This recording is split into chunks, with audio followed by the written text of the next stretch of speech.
Hey guys, it's Pastor Tony. We've been talking about emotions all month long. We talked about anger. We talked about some of the other emotions that can actually be the boss of us. Today, I want to look at a thing called fear. I know we don't like to tell people that we're afraid of stuff, but all of us have fears inside of us, different kinds of fears. You know what? I'm even afraid of some things. The key is not to let that fear be the boss of me. Today we're going to look at a story of how Jesus with his disciples were in a situation, and because of Jesus, they didn't have to be afraid. And you know what? Because of Jesus, we don't have to be afraid either. Hey, I'll catch you guys at the end of this little video clip we're going to watch together.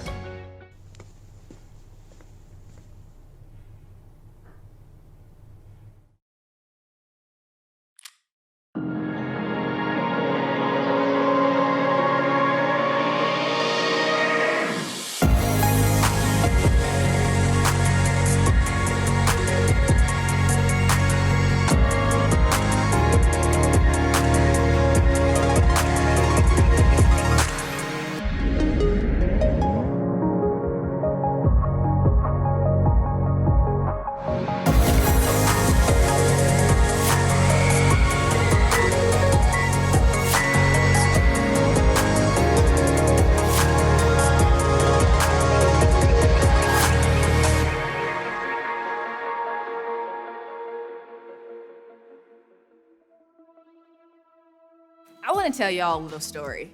I remember it was my junior year in high school, and I wanted to try out for the track team. And so I tried out, I made the team, and my coach wanted me to be a long distance runner. I wanted to do something more cool. I wanted to do the hurdles. And so I said, Coach, is there any way that I could do the hurdles in competition? And he said, well, you're 5'3". I don't know how good you're gonna be at that, but we can give it a try in practice. And so I was super geek. I had the thought of like, what if I'm really good at this? What if I get to go to the Olympics? You know, all of the cool thoughts I had in regards to, running the hurdles. And so the coach let me do it. During practice, I was okay. And he gave me one opportunity to kind of compete in one of our semi-competitions. And so the day comes, and I literally start to panic. I had the thoughts of, what if I become the laughing stock if I'm not able to get over these hurdles? What if I fail? What if I just completely not do good? And I get to the track meet and I completely vomit. All over my suit, all over the floor, and I completely lose it. My coach comes over to me, he's like, Crystal, do you think you can do it? And I said, I think I can. So I get there, I'm on the track, and right before they go off with the starting pistol, I take a deep breath and I go.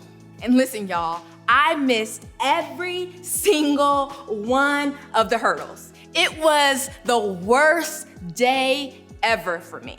And that may not be your experience. Your experience may be different from mine. But the reality is this: we all have experienced fear in some shape or another. It may have kept us up from trying new things. It may have kept us from speaking up when we should have. It may have hurt our friendships. It may have created something that we say to ourselves in our own head that convinces us of things about ourselves that are not necessarily true. It may not be a scary movie type of fear that controls us, but it might be a type of fear that creates worry and anxiety in us that have a huge impact on our life. And I think it's pretty safe to say that fear is an emotion that we have all been controlled by in one way or another. The crazy thing about fear is that our ability to experience it is something that makes us uniquely human. Think about it for a second. Our fear comes from the fact that we can gather information and think about the future.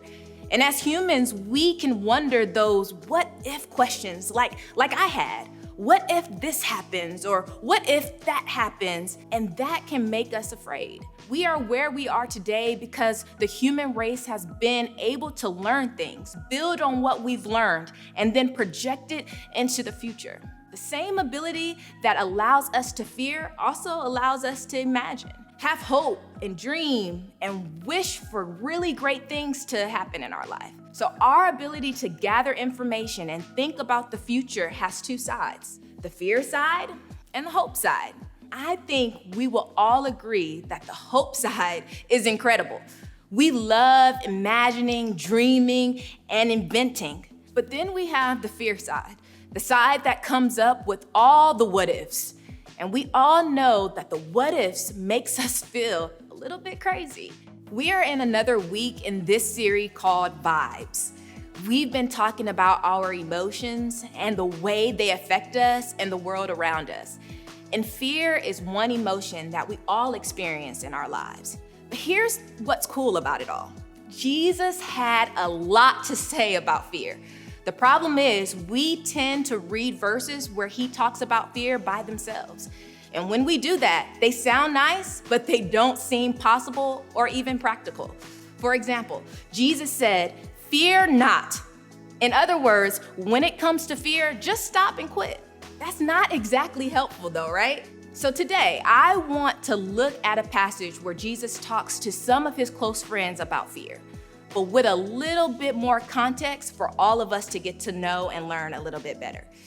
Jesus had 12 main followers who were also his friends. He spent a lot of time with them because he wanted to teach them and to encourage them to do great things in the world. And at one point, he tells them this, "I'm going to send you out like sheep among wolves." Just think about it for a moment. Wolves are predators and sheep are prey. So Jesus is like, you guys are the prey and I'm going to let you loose with a bunch of predators. And then he goes and gets a little more literal. He tells them that they will also be arrested and beaten. And to wrap it all up, he tells them not to be afraid. I don't know about you, but I will be afraid. We tend to read the story and stop there. But when you look at it in its full context, this is just one part. Before this conversation, there's another time Jesus was out with his disciples. Jesus took his friends on a trip. They were on a boat in the middle of a sea in Galilee, and while they were there, Matthew recorded this. Suddenly, a furious storm came up on the lake so that the waves swept over the boat. Jesus and his disciples are on a small boat in the middle of water, and without warning, a storm shows up. Think about it for a moment. The loud crashing from the waves, the wind that can literally blow you away, the rain that just keeps coming down, the bright lightning that lights up the sky full of dark clouds, and the thunder that shakes your chest. In the middle of it all, Matthew tells us that Jesus was sleeping.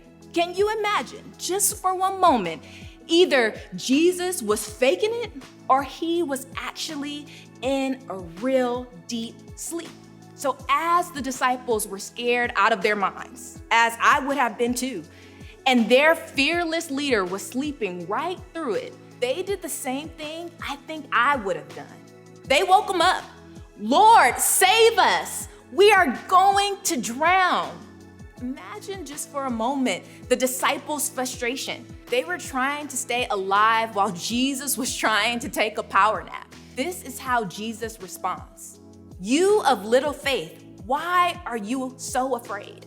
Maybe Jesus was sleep talking, because wouldn't it be obvious that they were afraid?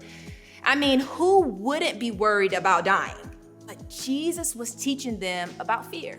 He wakes up and gets up, but he doesn't panic, which is good news for all of us. No matter how scary the circumstances, Jesus stays calm. Matthew says that Jesus spoke to the wind and the waves and they calmed down. Now, the disciples were amazed. They responded by saying this, "What kind of man is this? Even the winds and the waves obey him?" In fact, they weren't just amazed, they were afraid. I mean, they literally asked, "Who is this guy who can calm down a storm?" In a moment, their confidence in Jesus overwhelmed their fear of the storm. And that's the point of this field trip. Jesus took all of his disciples on to show them that their feeling of fear didn't have to control them or boss them around anymore. It was to show them that there is someone bigger and more capable. Jesus used the situation as a teaching moment. So let's go back to the conversation where Jesus says that he is going to send them out like sheep among wolves. Jesus follows that up by saying this: do not be afraid of those who kill the body but cannot kill your soul. In other words, if you are going to fear something, you might as well make sure it's the right thing or worth being afraid of. First, Jesus proves that God is bigger than the storm. Then he sends the disciples into dangerous situations like sheep among wolves. So, imagine yourself as one of the disciples. And Jesus in this moment then points out and is like, you were afraid of the wrong thing on the boat. Sure, you had the right to be afraid, but didn't you know that there was someone with you who was more powerful than the storm? Jesus goes on, are not 2 sparrows sold for a penny? Yet not one of them will fall to the ground outside your Father's care. And even the very hairs of your head are all numbered. So don't be afraid. You are worth more than many sparrows. He's saying God is paying attention to you. Don't be afraid. You are worth more than the sparrows. Don't be afraid. God has numbered the hairs on your head. Don't be afraid. You are valuable. God is personal. He knows your name. He knows your circumstances. He's concerned with your personal life. When it comes to dealing with fear, this is a pretty big deal because God knows all about it and is with you in the middle of it. Now the account continues with Jesus and the guys on another field trip. So check this out. Here's what happens.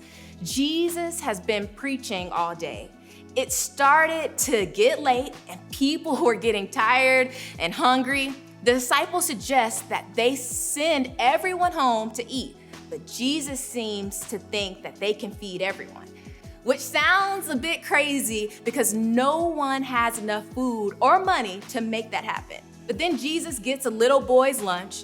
That's right, a little boy's lunch out of his little lunch pail.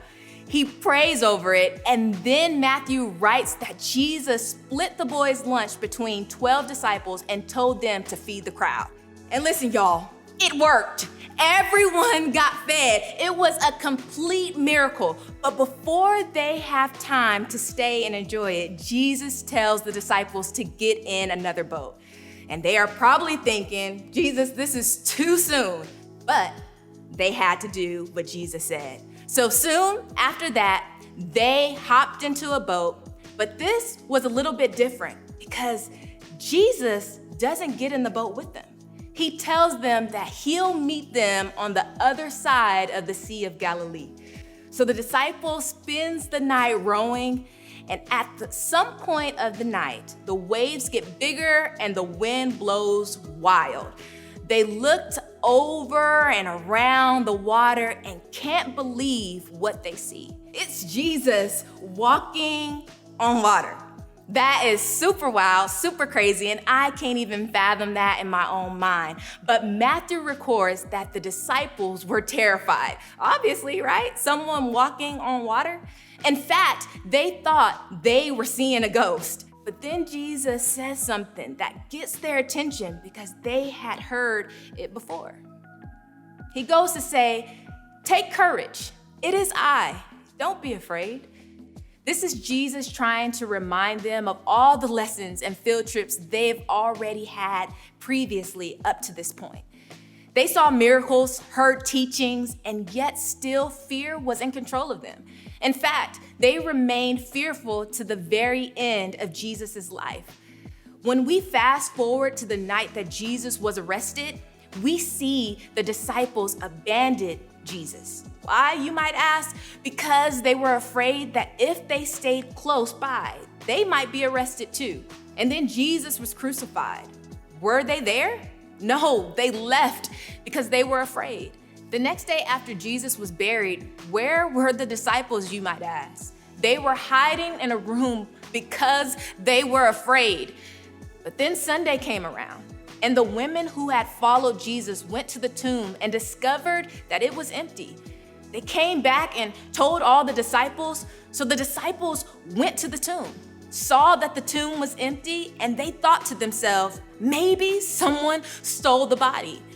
But then Jesus himself appeared before them, and they realized that he's alive. And here's the deal. When the guy you've been following dies and then comes back to life, suddenly everything he has to say to you before seems more real, true, and even more believable. For the disciples who loved and followed Jesus, the resurrection wasn't just a nice surprise. It was everything. It made them bold. It gave them strength. It put everything Jesus said about fear in its right perspective. Their world was crazy still, but because of the resurrection, the disciples and anyone who followed Jesus could put their fear in its place. It was like they finally understood the lessons from the boat.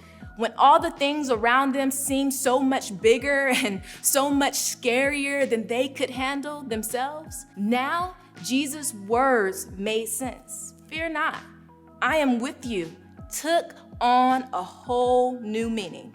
We know this to be true because after the resurrection, the disciples came out of hiding. They didn't run away from what scared them. Instead, they walked boldly into situations that God had called them to. And these followers of Jesus ended up changing our whole world because they started to live as though they believed what Jesus had told them over the course of their time together. Fear not.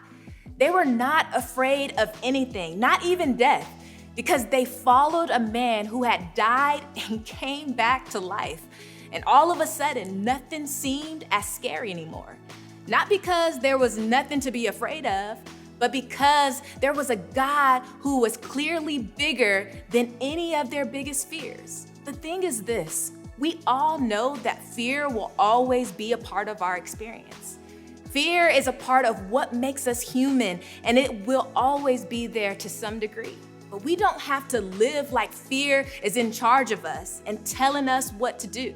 There's a guy by the name of Peter who was one of Jesus's closest friends. He was there with Jesus during the miracles on the boat rides. You know, the guy who promised that he wouldn't deny knowing Jesus, then denied him 3 times. The one that panicked when Jesus was arrested. Also the one that hid in fear after Jesus died. Yeah, that guy. But that same Peter gives us some tips about fear after he witnessed Jesus came back to life. In a letter he wrote to Christians who never had the chance to meet Jesus, this is what he had to say. Cast all your anxiety on him because he cares for you. When Peter says cast, he means throw as hard as you can. That's an action word. That means it doesn't happen by accident. When you feel anxiety, fear, or worry, take all of it and throw it at Jesus. This is the most important part. Peter experienced this firsthand in the 3 years he spent with Jesus. We throw our fears on him because he cares for us. You can also remember it this way. Because of Jesus, fear doesn't have to be the boss of you. So here's what I want you to do. When fear becomes the vibe that takes over your life and starts to control how you act, I want you to do this. First, name whatever it is that you are afraid of. Say it out loud. Put words all around it. What about it makes you afraid? What have you been through that makes you feel afraid? And the second thing, I want you to then talk to God. You can say something like, Jesus, I am throwing this fear towards you because I personally can't handle it. I am giving you my fear of trying to do everything right. Maybe the fear of trying to not be afraid of the dark anymore. Maybe it's the fear of not having so many friends. Whatever that fear is that you're dealing with, I want you to fill it in that blank and say, you care for me. And even though it doesn't always feel like it, I'm choosing to believe that you are bigger than any fear that I face. Because you faced death and came back to life, I can trust that you can handle any fear that I bring to you. So as we wrap up today, I hope you'll remember that these vibes, feelings, and emotions that we have don't have to control us, especially fear. They were never meant to make us who we are. They are, however, invitations to pay attention. So while we can learn from our emotions, we need to know that because of Jesus, they don't have to be the boss of us. So hey, here it is. The thing we face and the fear we feel can be a lot to handle. I get it, especially on our own, but it doesn't have to be that way. That's why small groups are so important. It's a place where you can share what you're actually going through with people who might be going through something similar. Being vulnerable with those around you and letting others be vulnerable with you opens a door and is one way we can decide not to let fear control us and to choose something way better. And that's hope. To experience hope for yourself and to give hope to others is incredible. So this week, try talking to a pastor, a friend, a small group leader, or a trusted adult about one fear you may be feeling. And I encourage you to try sharing that with your group. Then and only then, you can be bold and courageous to help each other. Fear not, my friends. Wow, that was pretty good, wasn't it? I mean, it challenged me. It makes me wonder, is fear controlling me? Is fear messing with my life? Is it messing with my vibe? And so here's what I want to challenge you to do right now. I'm going to pop up a couple questions, and go ahead and you can pause the video during this time and just take a minute and think about those questions. Maybe get a journal and jot down some thoughts in there so you can look back on this down the road. Maybe a text or call a friend, connect with somebody, maybe even your parents. What a great time to talk about fear itself and not letting fear be the boss of you.